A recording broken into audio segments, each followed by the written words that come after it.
Okay, Marbury, should we get started? Okay.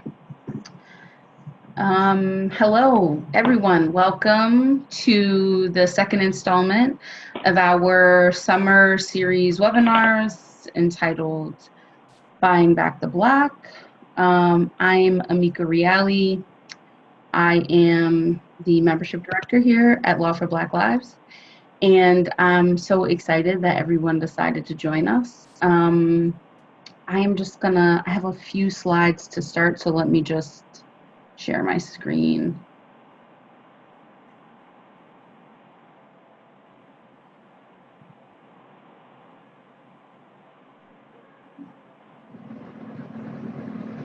Okay, so again, welcome to our webinar called Buying Back the Block, Strategies for Fighting Gentrification. I'm Amika Reali.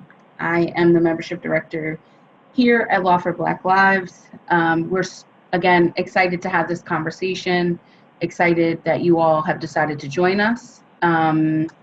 Just a few reminders as we get started. Please mute your devices. If you're on your computer or tablet, there is a button at the bottom left-hand corner that looks like a little microphone. If you press on that, that will mute you so that we don't get any background noise or unnecessary static in the background. We are recording this, so we want everyone to be able to hear who can't join us now and folks who want to rewatch this later. If you are on your phone, you can just use the button on your phone to mute yourself. If we mute you, you can use *6 to get off mute if you need to ask a question or say something. If you do have questions during the presentation, feel free to put them in the chat box. We will ask all questions or save all questions for the end of the presentations. But if you have a burning question or you think you might forget it or you don't want it to get lost, please feel free to put it in the chat box. And there's a chat button at the bottom of your screen that will allow me to see the questions that you ask.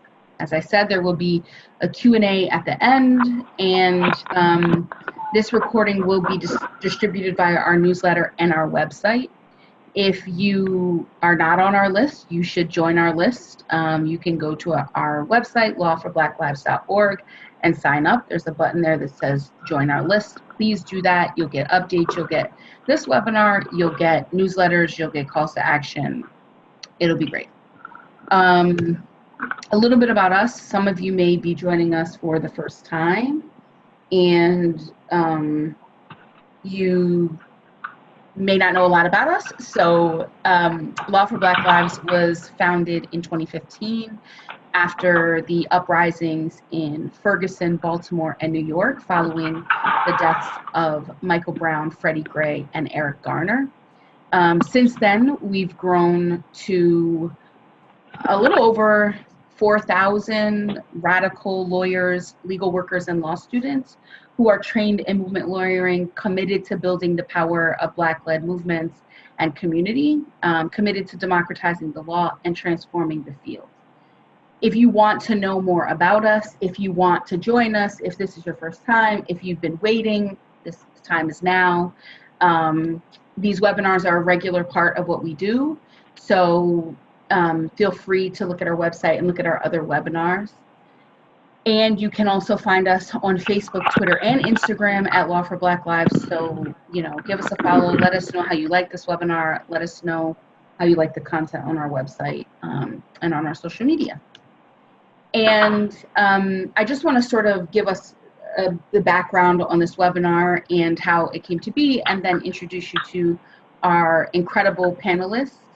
So this webinar sort of came out of conversations after the death of Nipsey Hussle. And for those of you who don't know who that is, he was a hip hop MC, an artist, an entrepreneur, a father, a lover of his community in South Central Los Angeles, and was credited with investing in his neighborhood. He owned a home, he owned properties, he owned a business, and was said to have been building out some affordable housing before he died. And so folks were talking about this concept or idea of buying back the block. And the question sort of came up about whether or not it's possible and what other strategies folks are using out there to sort of stop gentrification or slow the spread or stop displacement, whatever your goal is.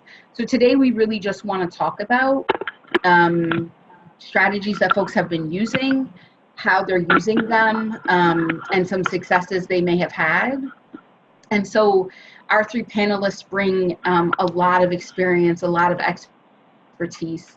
Our first presenter will be Professor Tanya Washington, who is a professor of law at Georgia State University College of Law. She is a graduate of the University at Maryland School of Law and has been practiced for several years before she got her LLM from Harvard Law School, and has been teaching law at Georgia State University for the past 12 years.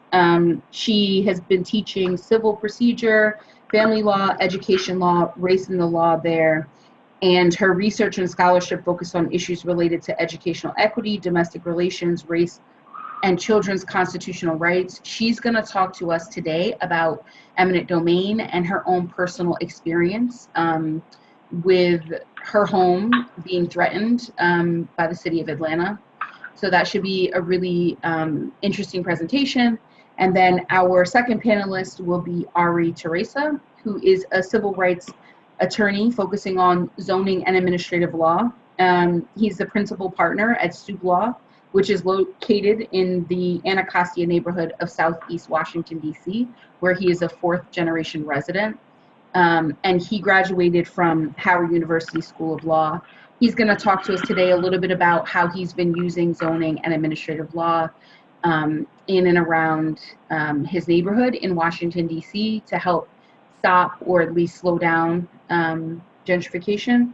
And then we will lastly hear from Mina Jagannath, who is the co-founder of the Community Justice Project in Miami. And Mina is a movement lawyer with extensive experience in both US-based and international human rights issues, and is a graduate of the University of Washington Law School. And a lot of her current work focuses on representing communities in fighting gentrification and affordable housing crisis, and the affordable housing crisis in Miami. And Mina's going to talk to us a little bit about her work, but also just really applying an anti-capitalist lens to this concept of buying back the block and some other ways that we can achieve the same goals. So yeah, we're super, super excited to have you all here. And I am going to turn it over now to Professor Washington.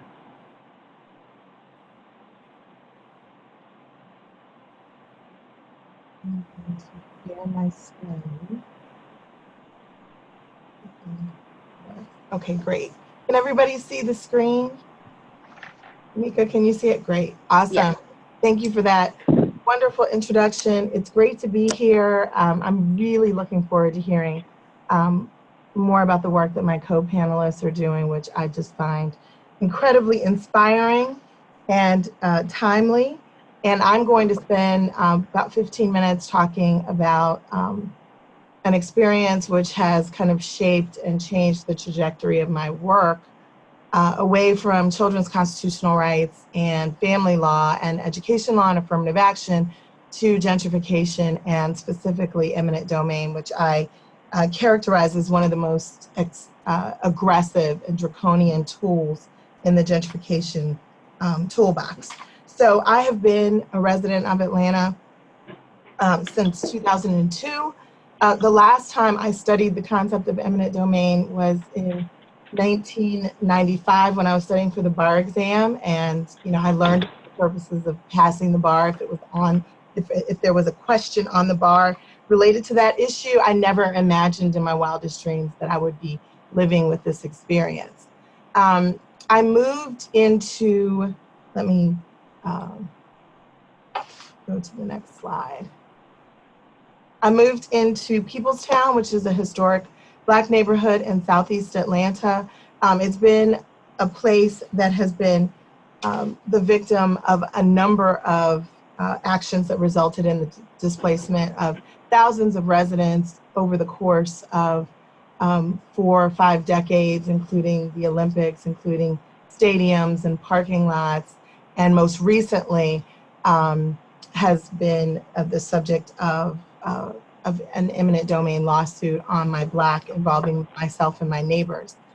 This is my house, and there was a block of homes that I live on that numbered 27 houses, families, retirees, elderly couples that were aging in place in the communities that they had lived in for much of their lives. It was a real place, and that's the reason that I moved to this particular neighborhood in 2011.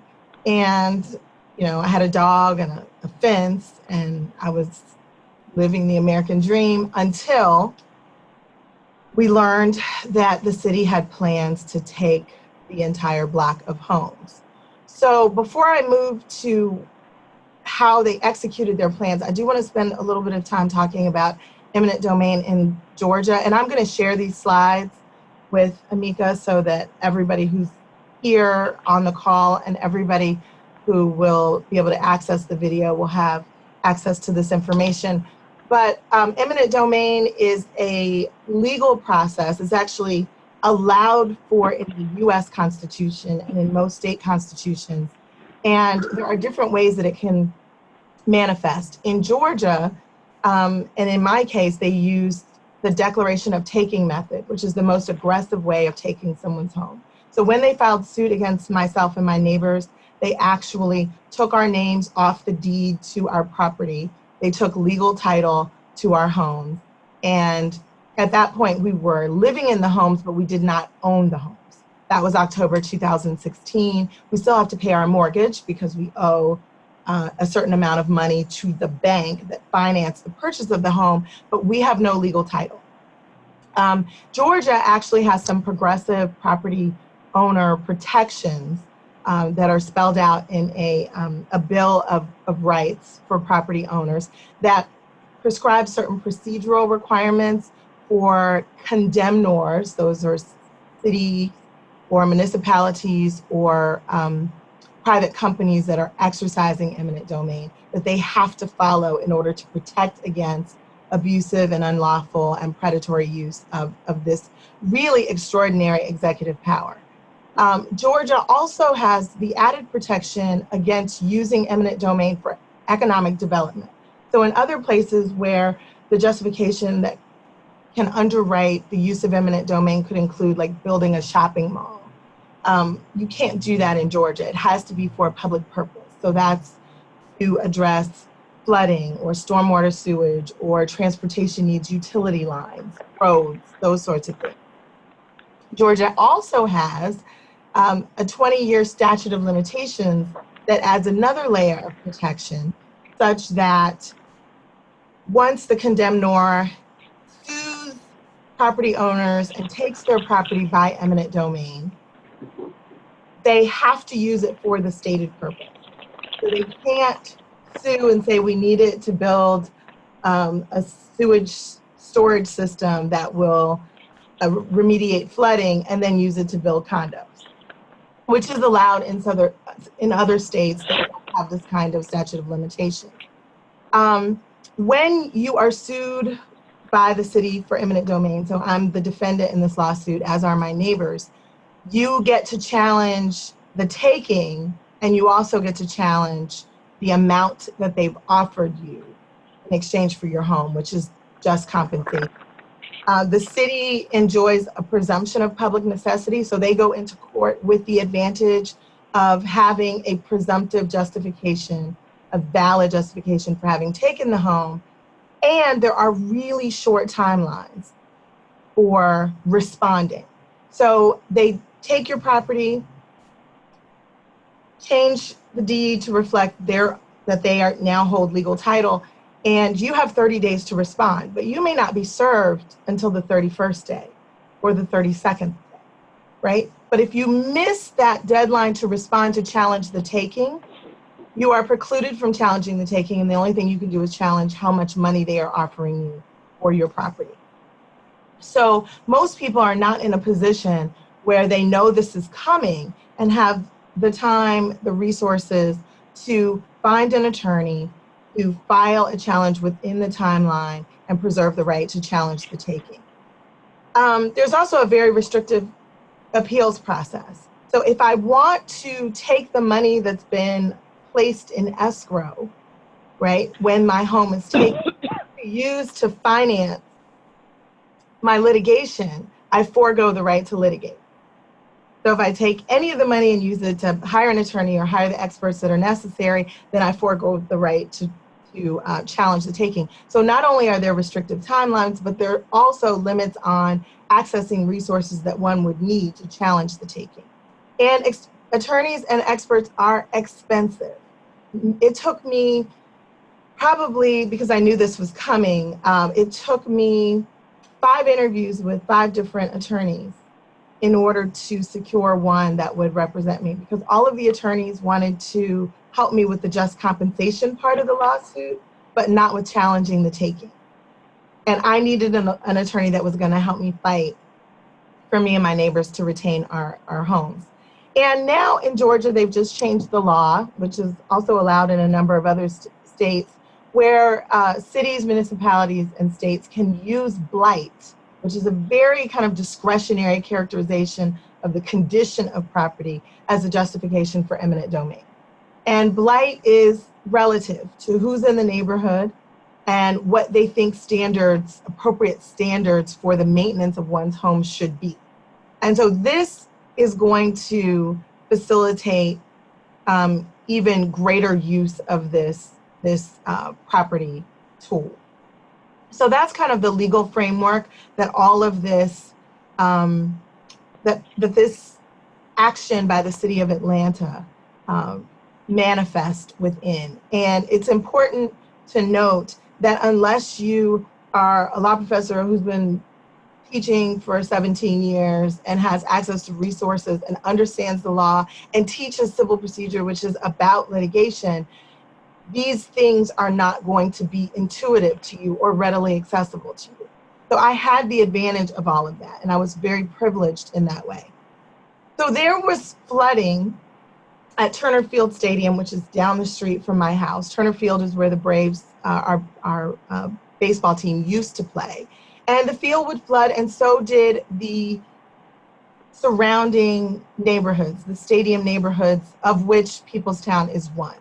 And the flooding is a result of decades of infrastructure neglect, overdevelopment. We had development during the Olympics, and then we had the building of the parking lots to accommodate the people visiting the stadium, an overburdened sewage and stormwater system by virtue of that development, and then flooding in our stadium neighborhoods, which are downstream from the flooding that is generated by the parking lots. So the city commissioned its own engineers, gave them the topography, gave them the information about the flooding, where it occurs, and their desire to address flooding in these stadium neighborhoods.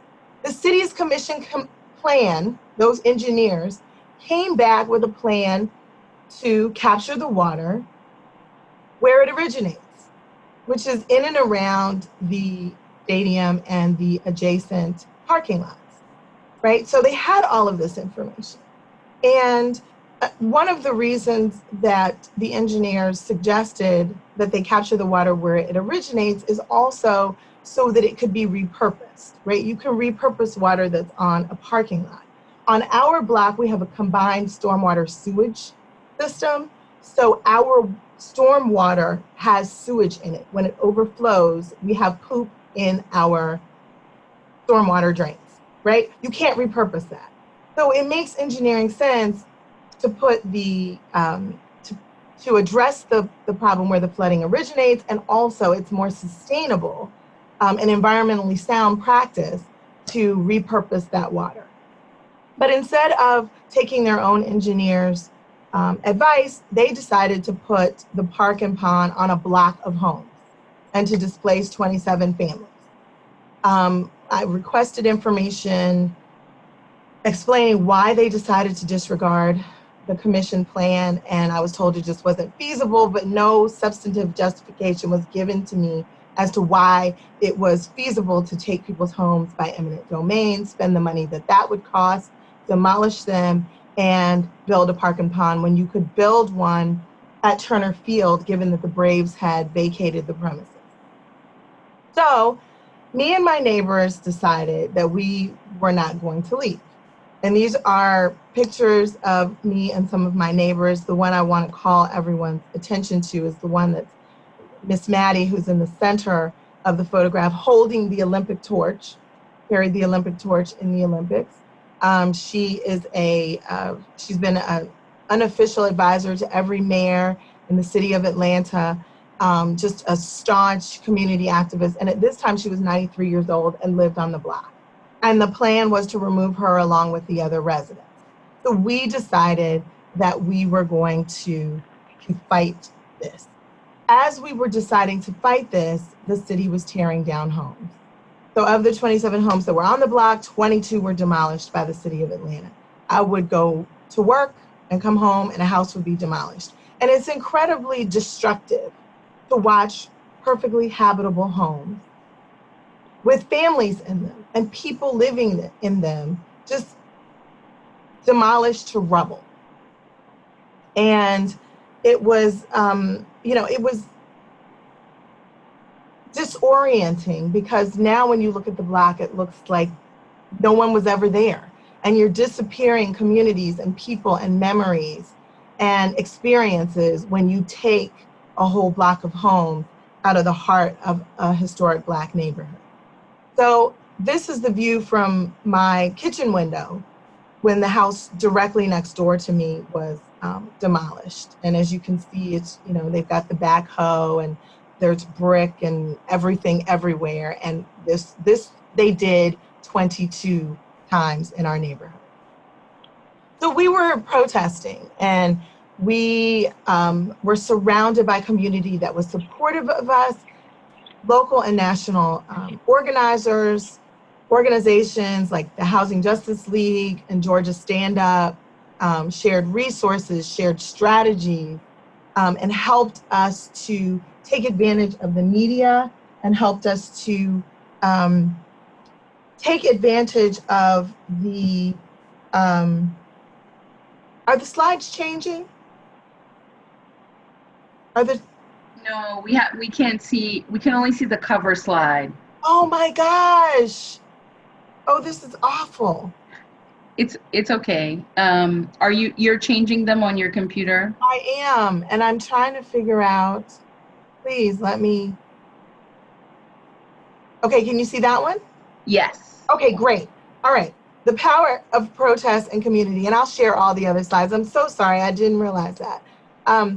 So these organizations and these people stood with us. We did all kinds of campaigns at City Hall. We slept on the steps of City Hall. We occupied the mayor's office. We were down at City Hall at the city council meetings protesting. We had a Happy Thanksgiving campaign. We repurposed holiday songs and had a home for the holidays campaign. We just took advantage of everything we could to draw attention to this because gentrification was happening in Atlanta, and we wanted people to know that this was happening in people's.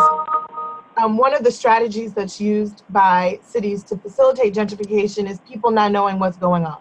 And we wanted to make sure that that was not the case with our block. So, did the slide change?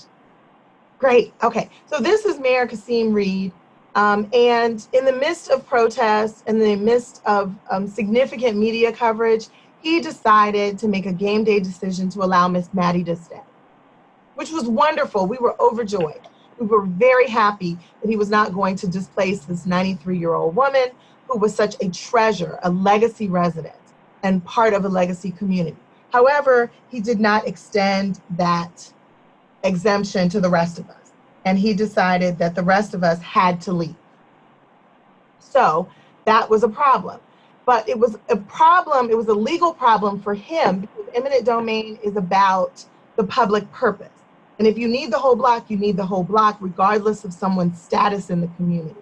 So it creates a wrinkle in their exercise of eminent domain because it shows selection of certain people based on who they are, their age, what he perceives to be their contributions to the community. So we turned that into a She Stays, We Stay campaign and had a barbecue about it and issued press releases. And his response was, I decided to let Miss Maddie stay in her home because that's what I wanted to do, which is an abuse of the executive authority that eminent domain is based on.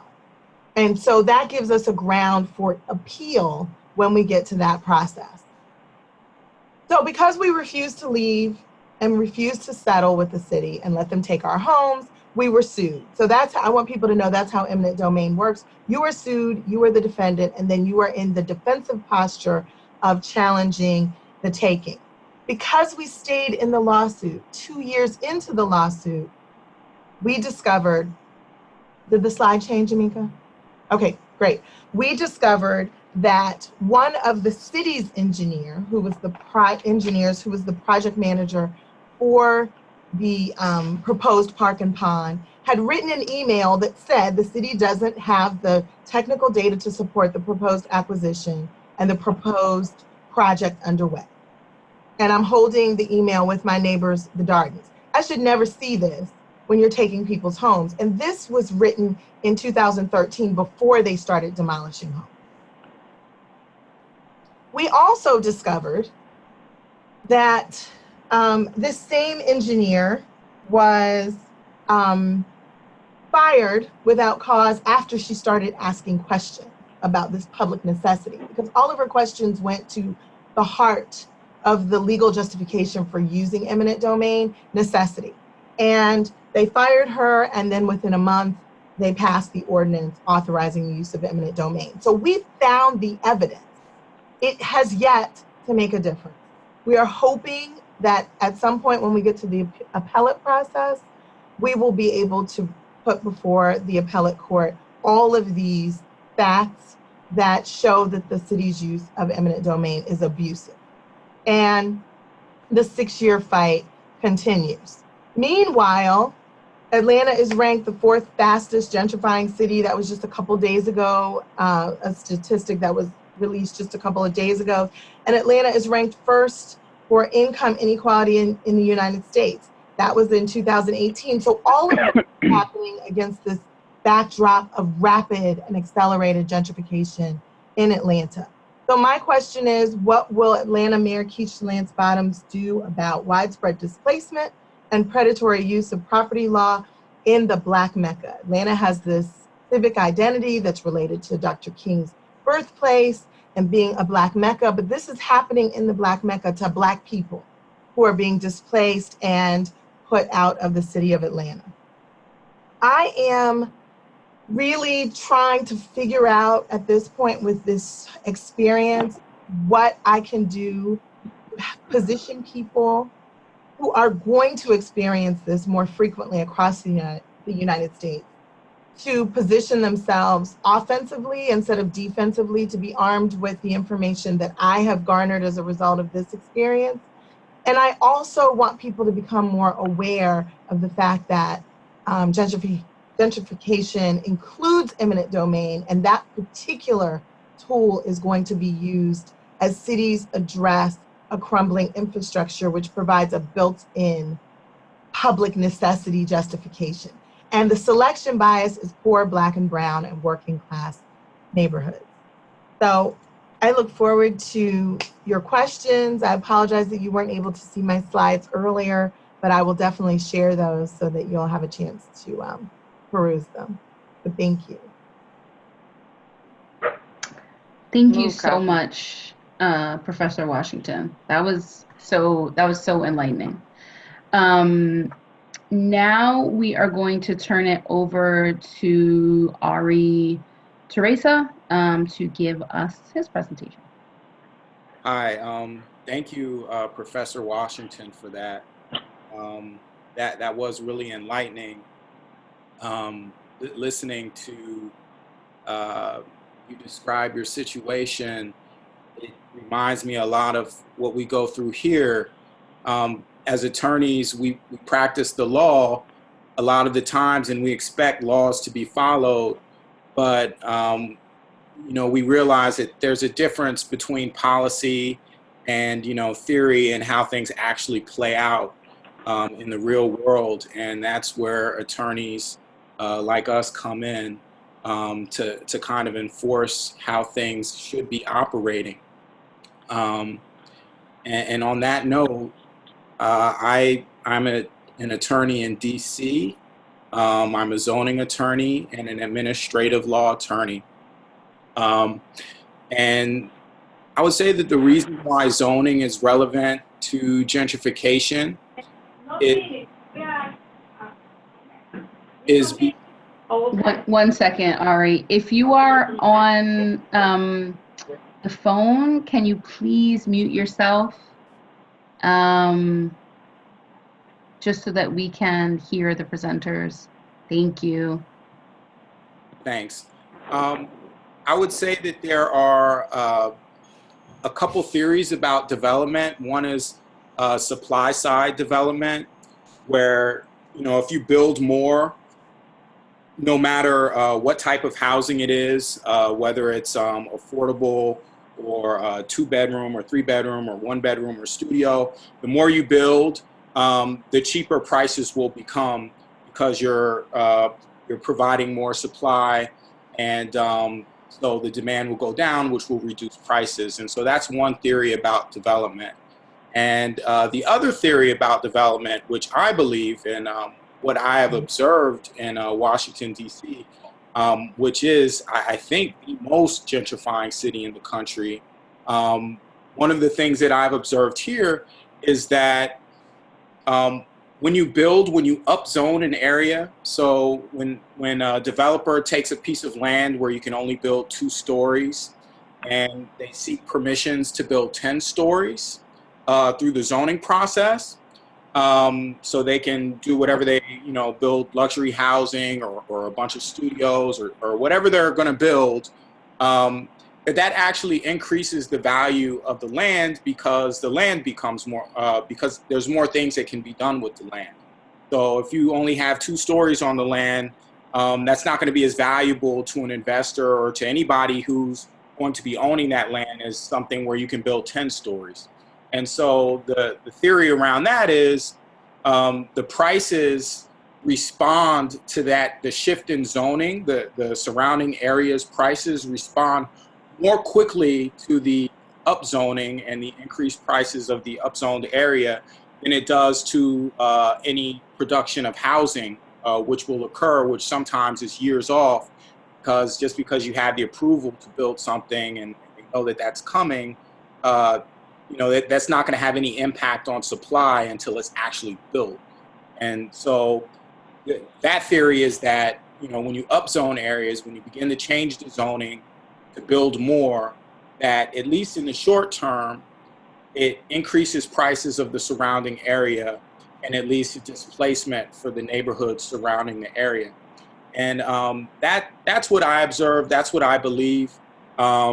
I don't think anybody in DC will ever convince me that if you build more, the prices will go down, because DC has had probably its biggest growth phase in terms of like production of units over the past 10, 15 years. And this is when all of the displacement has occurred pretty much, is over the past 10 to 15 years. And so I'm a zoning attorney, and I represent people.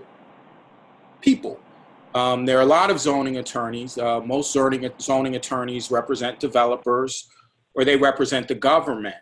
And in DC, they've kind of blended. They're almost one and the same. Developers and the government pretty much are partners in what they do.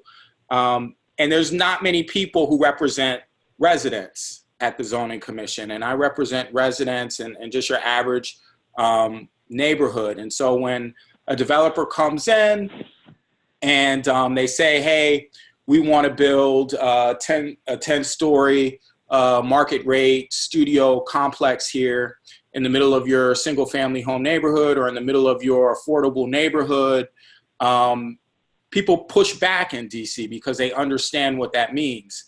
They understand that a lot of the times that kind of development will lead to displacement. And so what I've observed, working at the Zoning Commission and representing residents, is that the Zoning Commission doesn't always follow the laws. And in the beginning, it was really bad. And when I first started this work, my first set of clients were a public housing complex that they were going to tear down. And so our city goes by something called the comprehensive plan, and most cities have it. It's a planning document that describes what kind of development is going to occur in a neighborhood. And the Zoning Commission is supposed to follow its own regulations, the zoning regulations. And then there's a zoning act, which is more broad, which it's supposed to follow. And then there's a comprehensive plan, which informs how the Zoning Commission is supposed to interpret the zoning act and the zoning regulations. And so at Berry Farm, it was a 400-unit public housing complex, all Black families, and they were going to tear it down. Now, according to the comprehensive plan, they were supposed to build first. They're supposed to go by those principles, which basically means before you displace anyone from their homes, you're supposed to build housing in the area to move people to, so you're not dispersing them from their neighborhood. So they were supposed to build first, and they were supposed to take steps to avoid displacement and hardship.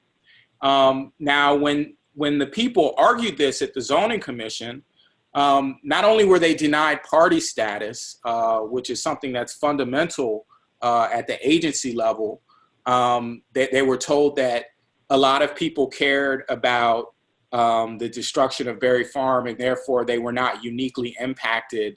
The residents of Berry Farm were not uniquely impacted by the development and were denied party status.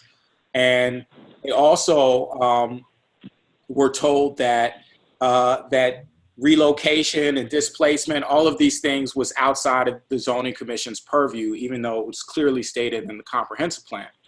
And so this was my first zoning appeal representing clients at Berry Farm. And we took that to the Court of Appeals, and we won that case because it was so egregious. And, I started taking these cases all over the city and pretty much noticed similar kind of behavior from the Zoning Commission in terms of them not abiding by the comprehensive plan, not abiding by statute, not abiding by the zoning regulations. And so that's like where we started.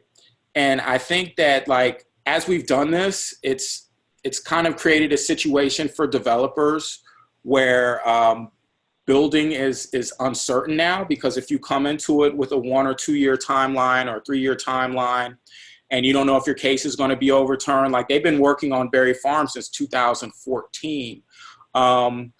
It's introduced a lot of uncertainty in the process, just people pushing back. And I'm not the only one who files these appeals. There's a lot of pro se people who are filing these appeals.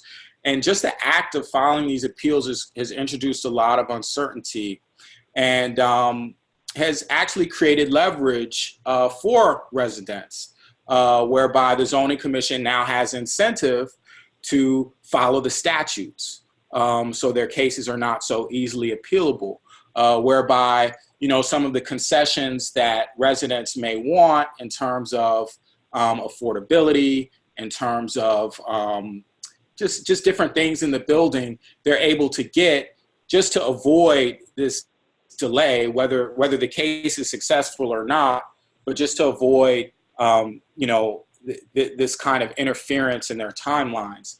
And to show, like, they just had an article in the Washington Business Journal and Biz Now about all of the appeals that have been happening in DC. Like, this is pretty common now. Whenever a developer comes forward and is like, hey, we want to build, we want to increase the zoning, it's getting appealed. And, it's gone from, maybe 30 or 40 of these applications to last year, there were just 3 of these applications to do this. And it's really kind of slowed things up a little bit, but also, you know, my firm has been a part of getting $5 million from developers and transferring that to community groups. We've been a part of that.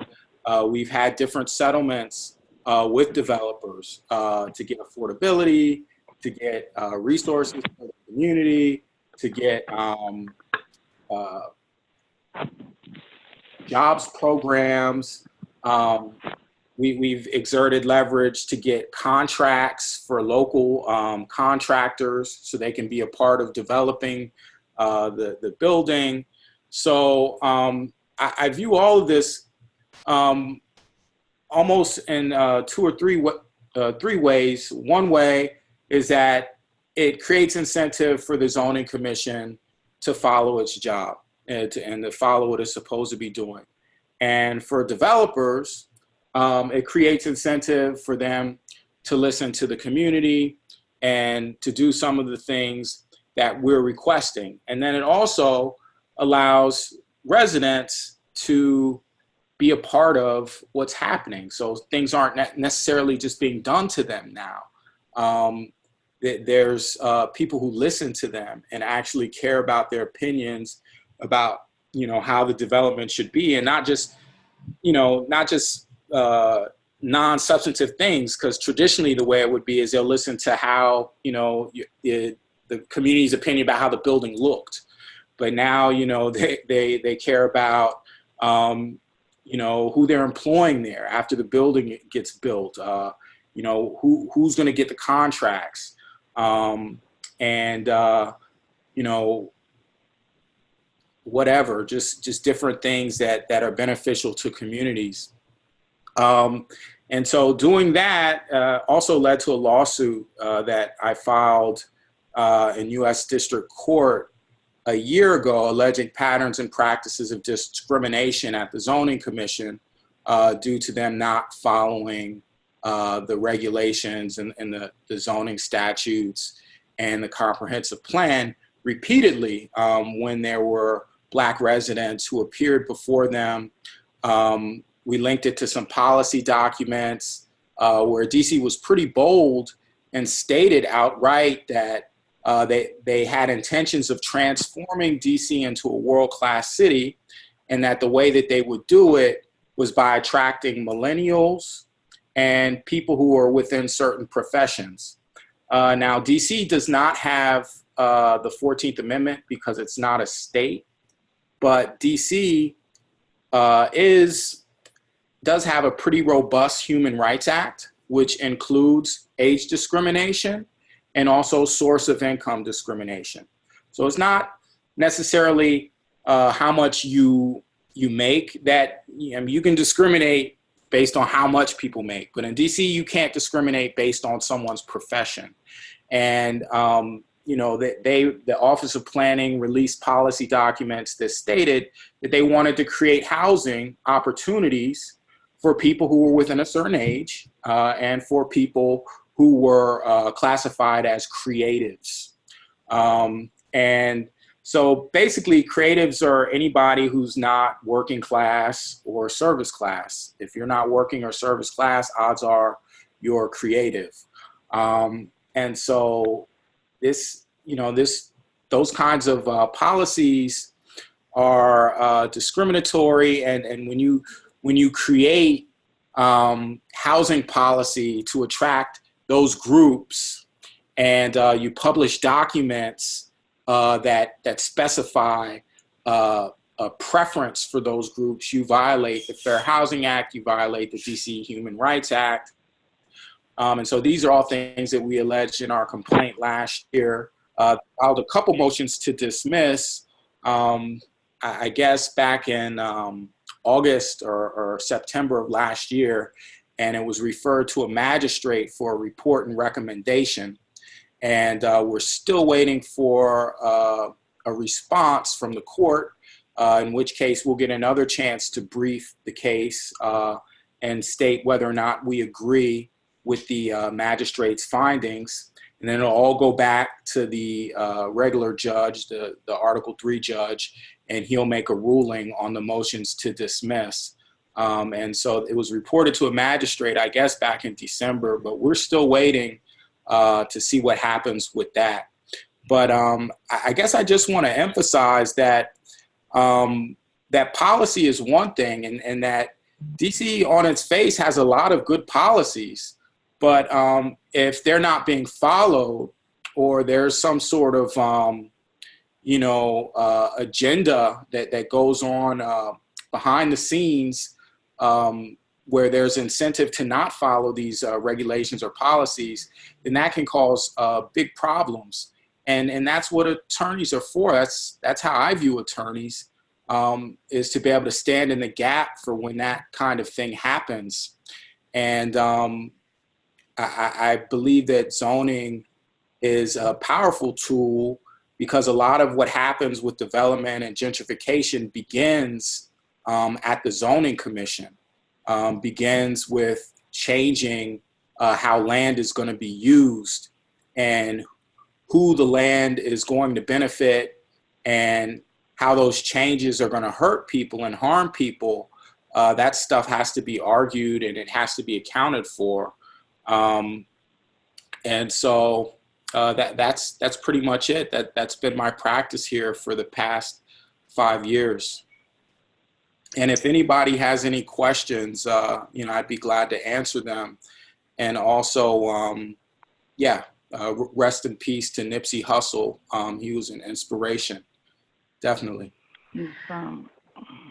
Thank you. I do have just a quick question for you about just a little bit about how you worked with the folks in your community. Like, it sounds like you have been working really closely with folks in your neighborhood and in the communities that you represented. Can you talk a little bit about how you worked with them to bring this work forward?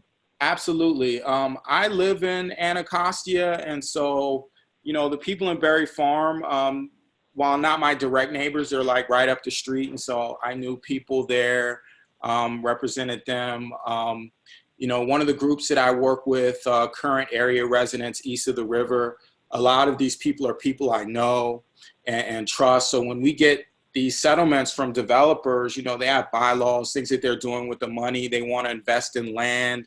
I have another group that I've worked with in Union Market.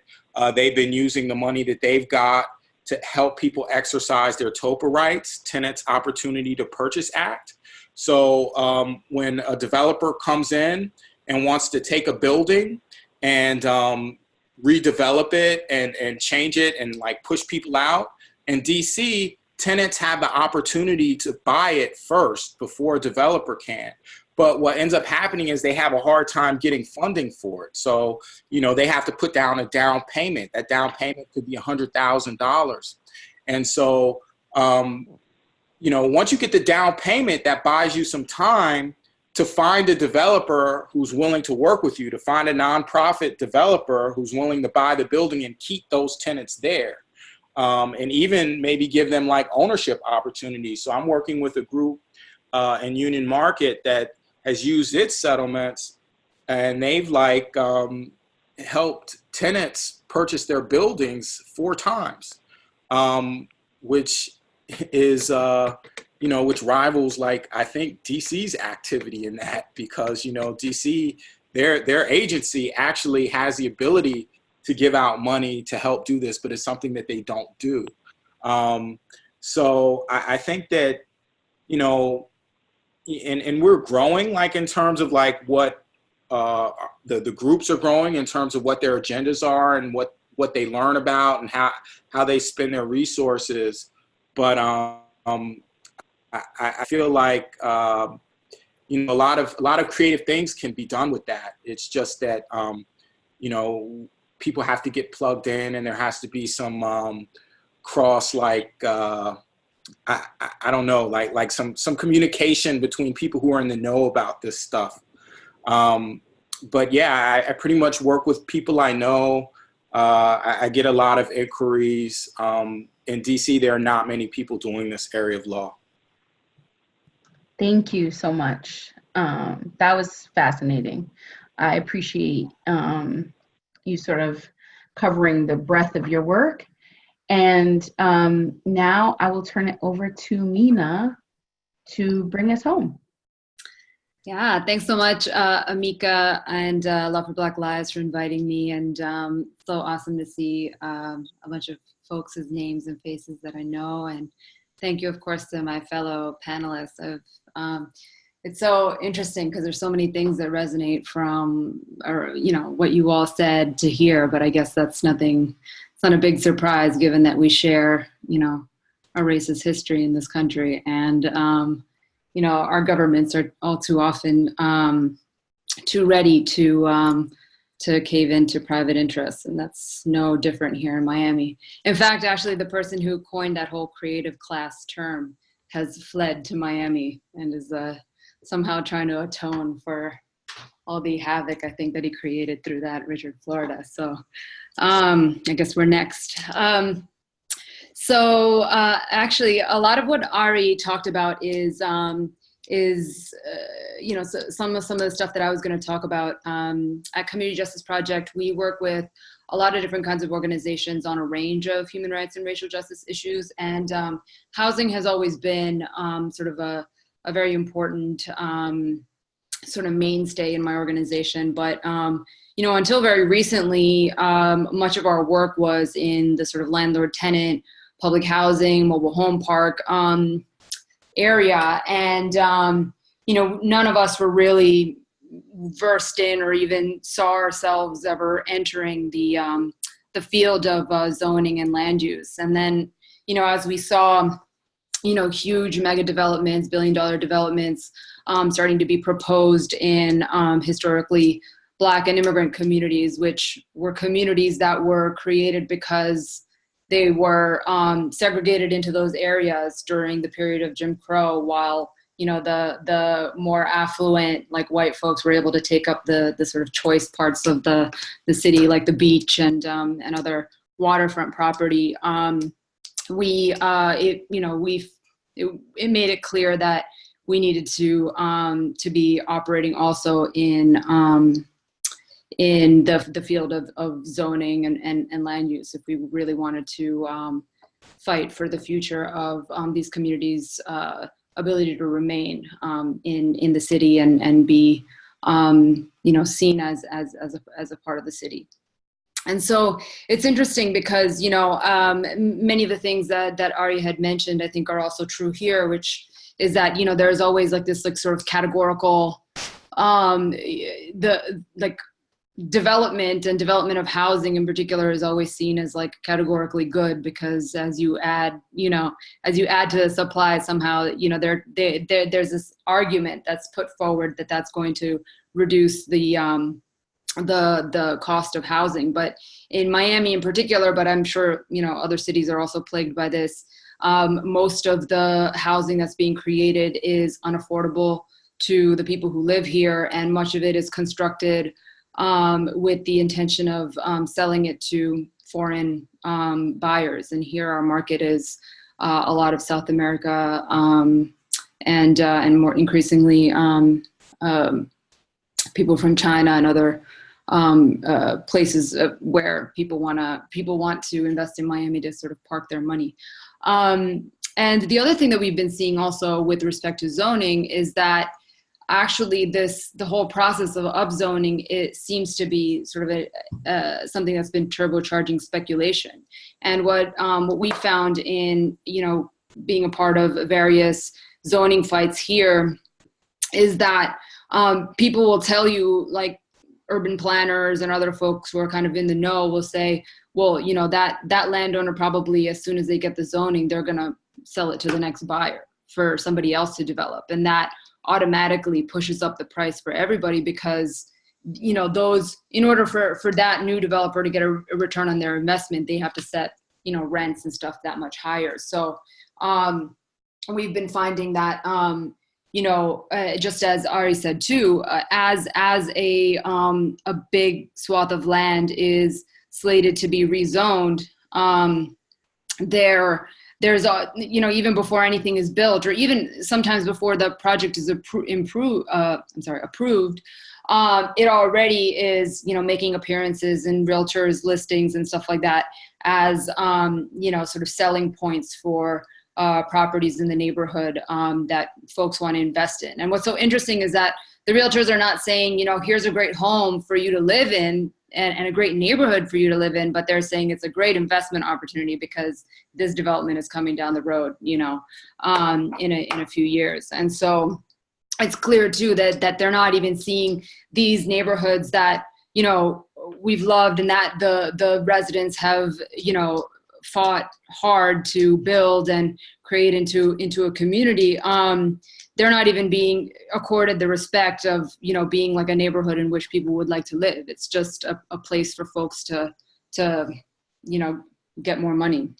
So, I mean, I think I'll talk to you a little bit about a particular like some of the developments that we're working on, but I do want to move to maybe just talking a little bit about solutions, or perhaps not solutions, but a reframing of the problem, because I don't think I have all the answers really, but I have a lot of questions. Yeah, so here in Miami, one of the biggest sort of threats that is facilitated by our zoning code are these things called special area plans. I'm sure there are analogs in other people's zoning codes, which you know, sort of facilitate the rezoning of large swaths of property.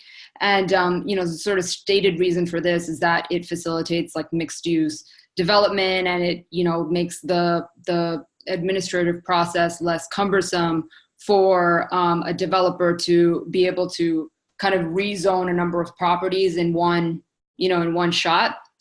But in Miami, it's so permissive. There's so few sort of threshold requirements for a developer to, you know, just apply for a special area plan, and so few protections for the communities around it that it's now really becoming a big problem in a lot of, you know, historically Black and immigrant communities around Miami. And currently, one of the hottest areas is an area called Little Haiti.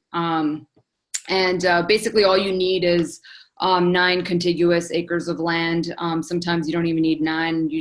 You can have 8.5 and have the planning and zoning department sign off on that. And 0.5% should be dedicated to the city, although apparently they don't really care whether it's dedicated either, based on this last approval. And basically that gives the developer the ability to basically write the code that would apply to their piece of land. So even if, you know, all the surrounding neighborhood are like 1-story and 2-story buildings, they can just as well propose 20 and 25-story buildings for their parcel of land, because our code is so permissive in that way. And this is why, you know, we've seen, you know, a proliferation of these applications, because I mean, as Ari mentioned, as I was saying before, the value of that zoning, because of the opportunity, the sort of development potential that it gives to the owner, goes up so much. The land value goes up so much with the upzoning that, you know, it's something that and you know, Miami's been so permissive that it actually has the ability to, you know, sort of turn over double the amount that the owners paid just with the zoning itself. So, you know, literally, you know, like right after the zoning is approved, the land value could just as well, you know, completely double. And in one of our, we had an appraiser actually look at one of the projects that we're working on, and the zoning itself would produce over $65 million worth of value to the developers. And so, you know, clearly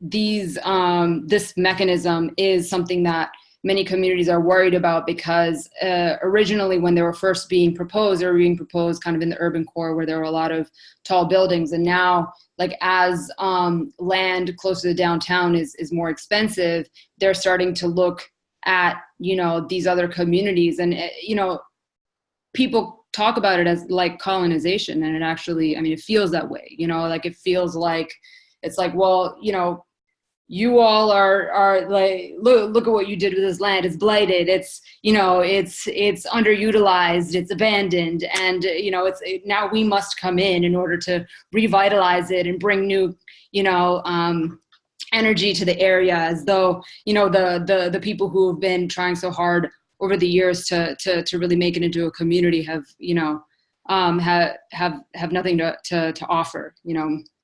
And as the professor said, I mean, it comes with a lot of subjective notions about what is, you know, what is a community, what should a community look like.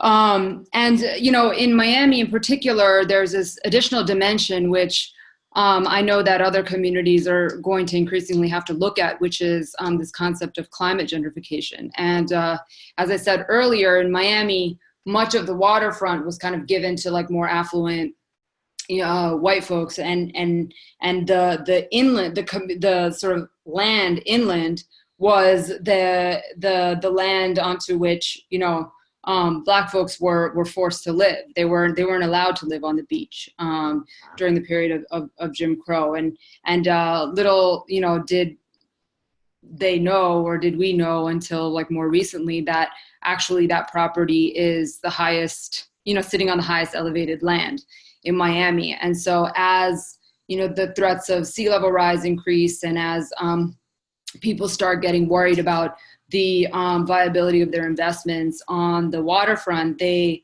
are looking to areas inland to invest or to live. And really the question has become, you know, how will the process of relocating people off the coast, which is going to have to happen, will that be done in an equitable manner? You know, will there be, you know, a sort of framework of policies in a way that they do it, a planned way that they do it, that allow folks who currently live here to stay here and not be displaced? And I mean, unfortunately, the answer right now is not too promising, but there are a lot of folks who are really trying to give more voice to this question of climate gentrification, and also talk about it even at the national level, because if it's not at your doorstep right now, it may be soon enough. Just to zoom out a little bit, I mean, I can talk to you until, you know, you all fall asleep about zoning and such, but it's something that has been really interesting for me as we've gotten into this into these fights, is that oftentimes, you know, the commissioners are asking you, well, like, what do you want? You know, as though, you know, a sum of money, or as though, you know, a certain number of units will actually mitigate, you know, the problem that you know that the development is causing. And of course, you know, that if we're able to articulate that, then it would, you know, I think it would make the community groups with which we work like a lot more maybe palatable to the commissioners. But I think the community folks know that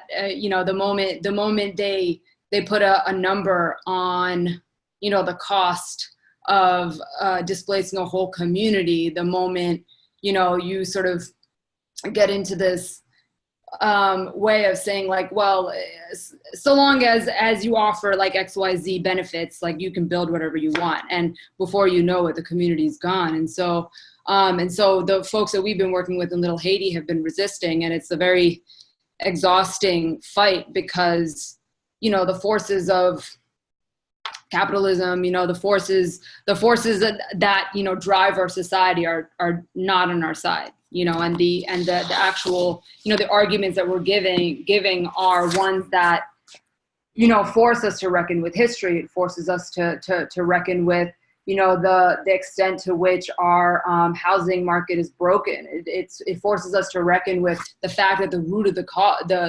problem is commodification of land and housing. And if we don't actually talk about, you know, the way that commodification and like the sort of centrality that private property has even over like the quality of life and the rights of the people who inhabit it, so long as that remains supreme, we're not going to end up with a system in which, you know, like we're actually securing and maintaining a right to the spaces that we live in. And so, you know, I think it's hard because I think that like from a survival perspective and from like a sort of short-term perspective, yes, you know, it makes sense to try and get money to buy lands, you know, lands in the city or areas of the city that we can inhabit and maybe inhabit with some measure of housing security. But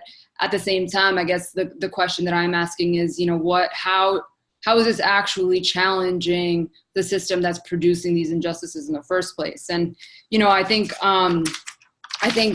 as I said, I don't have a lot of answers, but I do think about, you know, what is the whole universe of things that we need to be thinking about when we think about, you know, fixing this system. And of course, like, I mean, as I said, like it will require like a wholesale rethinking of, you know, how we think about land and housing and how we exist with other people on it. And, you know, what is housing for? Is it to make money or is it to house people? And if we think that it's to house people, then like we need to like deeply, you know, take a look at our landlord tenant law. You know, we need to think about things like, well, this is these actually, the ones that I'm just about to say are like actually pretty like sort of reformist type things, not reformist, but, you know, like they're ones that are still within the system. And that's like, you know, things like rent control and just cause eviction laws and, you know, better oversight of housing conditions and habitability, like just ways of like keeping people in their homes. But then, and then in addition to that, some other like protective stuff, like, you know, restrictions on Airbnb and like restrictions on zoning speculation, on the ability for someone like after an upzoning to just go ahead and sell it to the next highest bidder, vacancy taxes, inclusionary zoning, like all of those things need to happen in order for our system to even, you know, get to a point where we're like starting to make a dent in the affordable housing crisis. But then, you know, I also think about, there's a lot of talk about community land trusts, and community land trusts I think are a one tool if, you know, governance is truly in the hands of the community, one tool to maintain affordability. And there are other,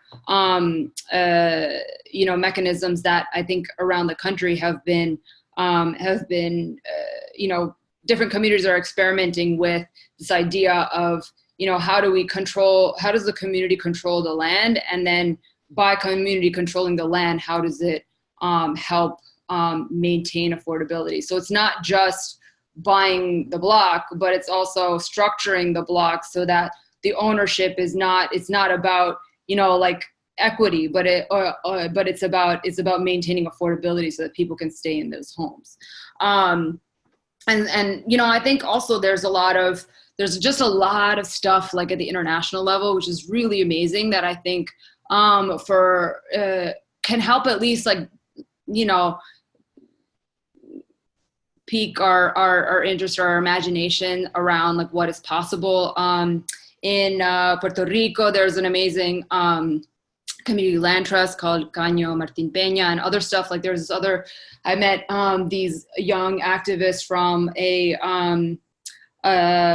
part of San Juan that, you know, were looking at all these abandoned buildings, and then, you know, even though the buildings didn't belong to them, they decided to go and occupy them and actually use like sort of their own, you know, collective labor as a community to rehab the buildings and to make them into spaces that are actually livable for them. Because, you know, what's the point in having, you know, in having all these buildings and like having people sleep in the streets, you know? So it was like really amazing because it was such a large community effort that they ended up then being able to have some political power to have the city what do you call it?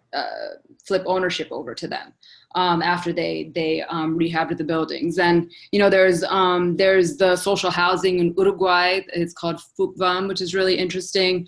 In Spain, there's a whole housing movement that came out of the foreclosure crisis called the PA, and like they're doing some amazing work, like both in terms of like occupying the housing, but then after that, like really using the political power that they gained as a movement to completely shift housing laws and to come up with like really creative ways of ensuring a human right to housing. So yeah, like I guess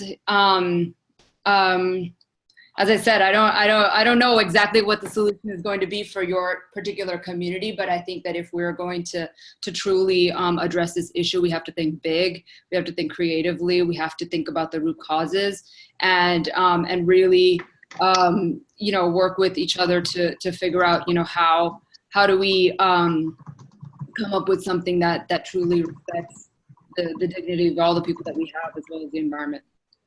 Thanks. Thank you, Mina. It's so interesting that you ended with that, because we had a question from I think it was Shirley, who asked about like taking buildings that have either been condemned or sort of like left abandoned and making them into shared like community spaces where folks can live together sort of collectively. And there's another question a little bit about some of the examples that you we're talking through. Could you just sort of like, I can type those into the perfect. Thank you. And also just to say that I think the one of the major factors to look into when you look at like squatter housing, or like when you look at like taking on abandoned buildings, is like trying to figure out like what is a plan by which you can ultimately get control over the building.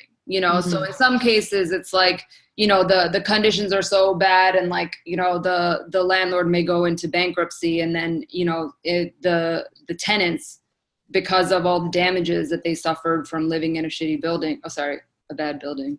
I don't know how you do here.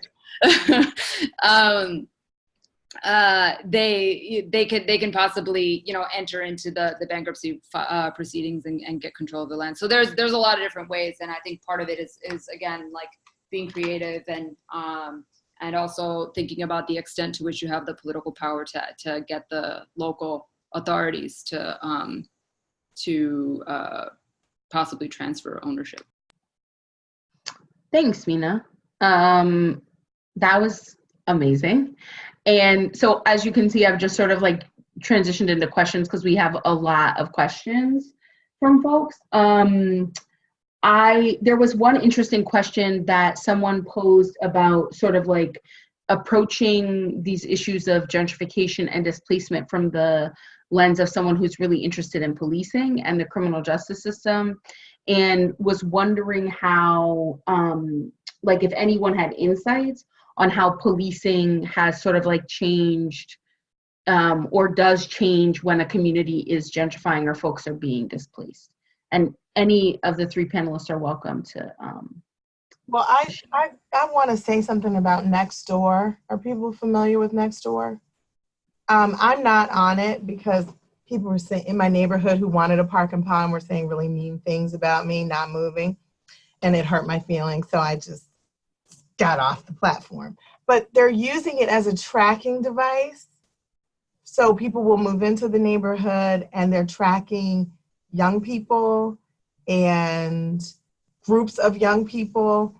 And it reminds me of the whole situation with Zimmerman, but it's got the power to collectively prey on the original residents. And it has become, it's making the neighborhoods that much less safe for the young people who have lived there and the older people who are living there, because they are now strangers in their own community. And this technology, which is supposed to be neighborly, is being used in a predatory fashion. So I know that because it's also connected to calls to the police and profiling and all of that, right? Which comes with quote unquote cleaning up the neighborhood, i.e. displacing the original residents so that the new residents feel safe. So that's one thing that I would, one way I would respond to that question. That is so true. And it's so interesting because I live really close to where all these developments are about to happen. And like as they've been proposed, like the number of cops that are on my block, like on a weekly basis, has increased like exponentially. And then recently I was like, oh God, my neighborhood's done, because I arrived home to like 3 flyers about, reporting police, like crime watch, and like making sure that like my car door is locked or whatever. And I'm just like, oh God. So I think, yeah, I mean, it is absolutely, I think, something that is an undeniable part of all of this. And I think that, interestingly, the city has not been really responsive to us when we talk about overcriminalization, and it's something that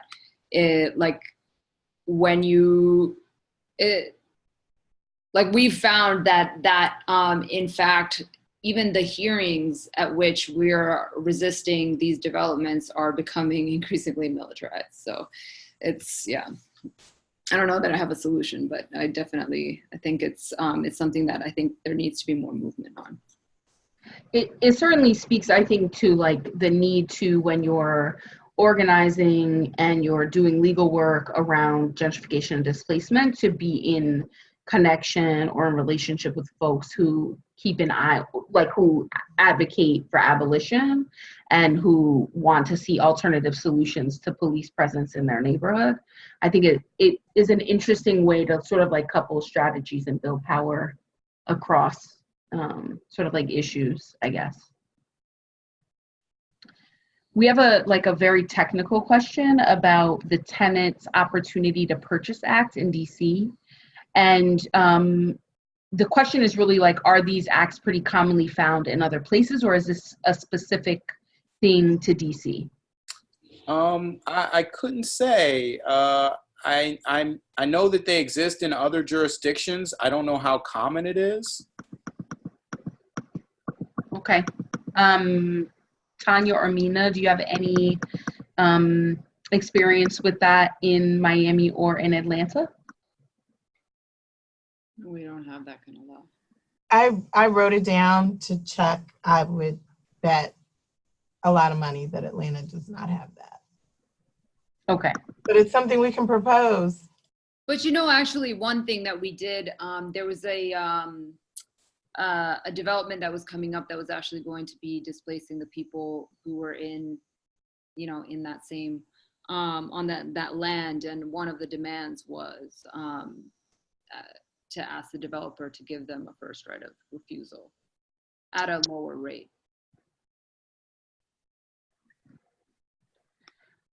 Okay, I guess that's also something to think about if you're not in DC, Atlanta, or Miami, is to do a little bit of research about whether that is a possibility, especially speaking to your point, Mina, about like having the what you want sort of like at least contemplated, or even if you haven't contemplated it, just having some understanding if that's like a tool. We have another question that says, for anyone to answer, I was wondering if establishing a CBO is something zoning attorneys interact with or do. And specifically for DC, can DC establish a CBO or a CBA? Oh, an ordinance. Well, in DC, we have hyper-local elected officials, which represent like 2,000 people at a time. They're called area neighborhood commissioners. And generally, they're the people, they're unpaid. Generally, they're the people who work on CBA agreements.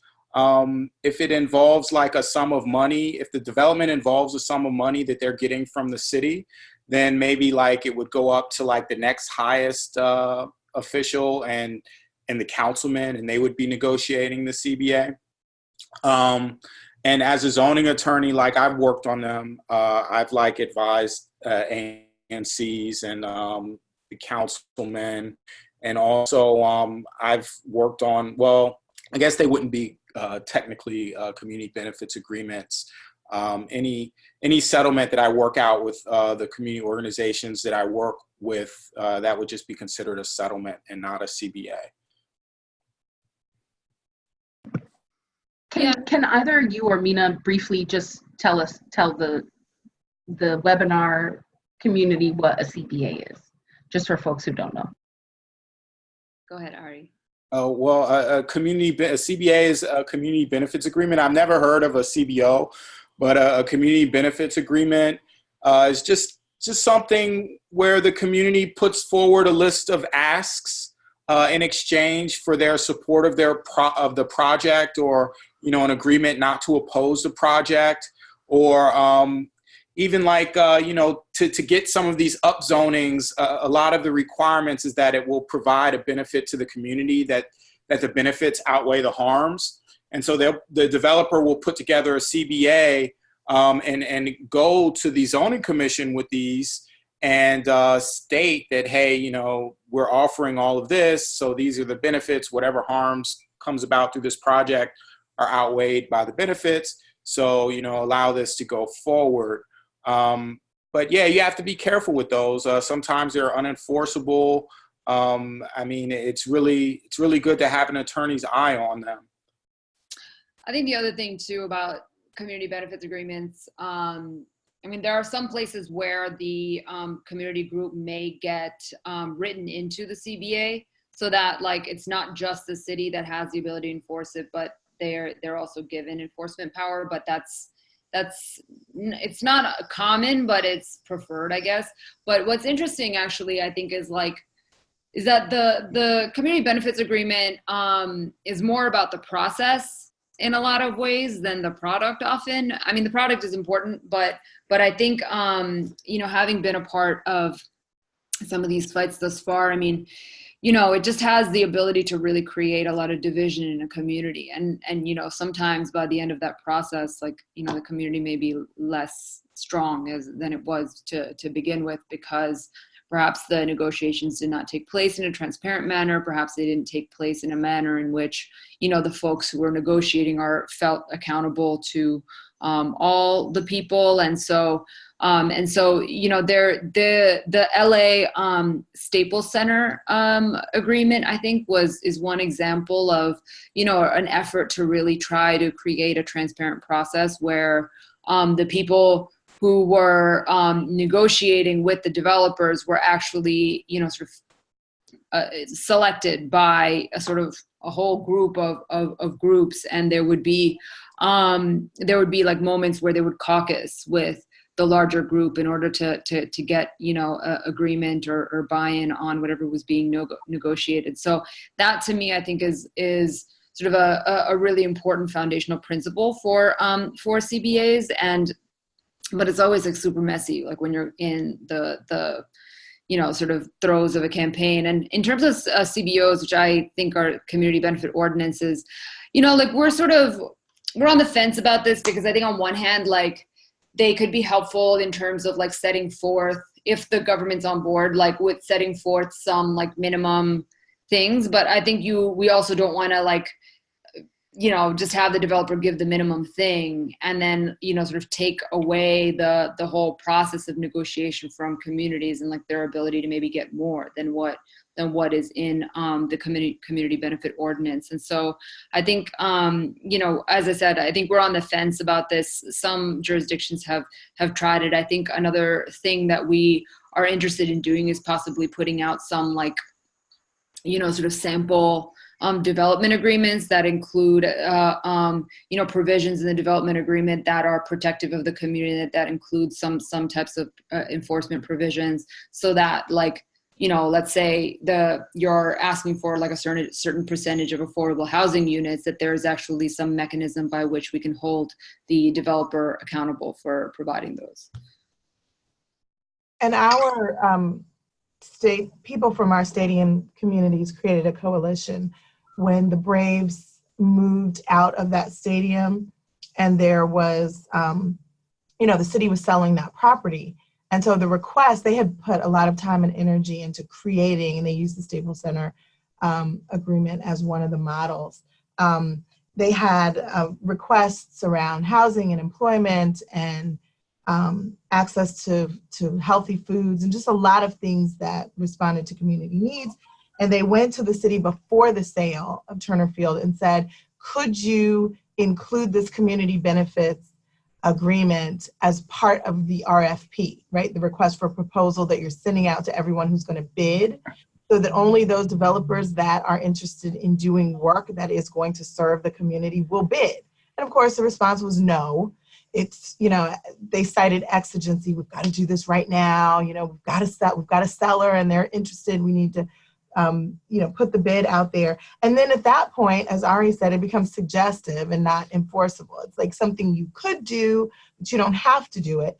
And after the bid was awarded, the university, Georgia State, that purchased the property and the developer that purchased the property said, well, you should have had the city create this agreement. We have no reason to enter into this agreement because it's going to limit what we can do with this property. And, everybody's pointing to everyone else and the community is left out.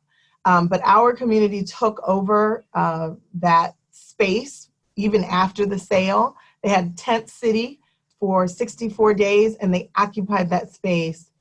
They lived there, they slept there. And it became a thing. John Lewis came, people were running for office, and the question was, have you been to Tent City? Because if you haven't been to Tent City, you don't care about people who are experiencing this affordable housing crisis.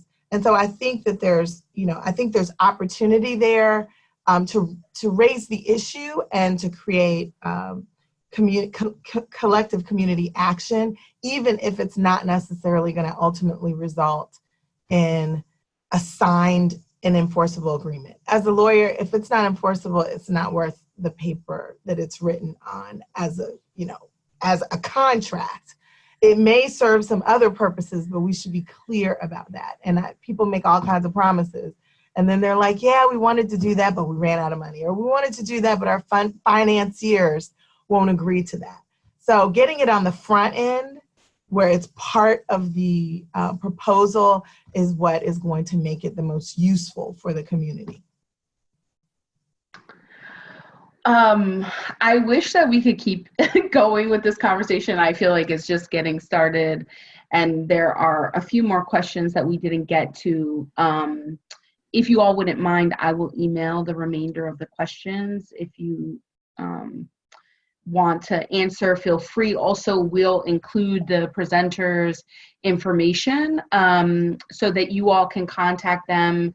This video will be, it is being recorded actually, so you're all on here, and it'll be sent out and posted to our YouTube, and it'll be sent out via our newsletter.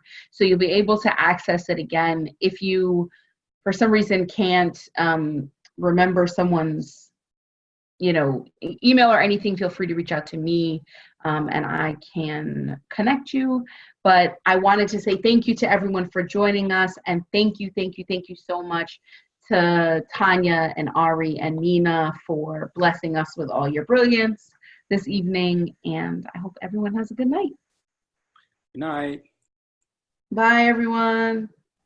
Thanks for hosting this. I thank you.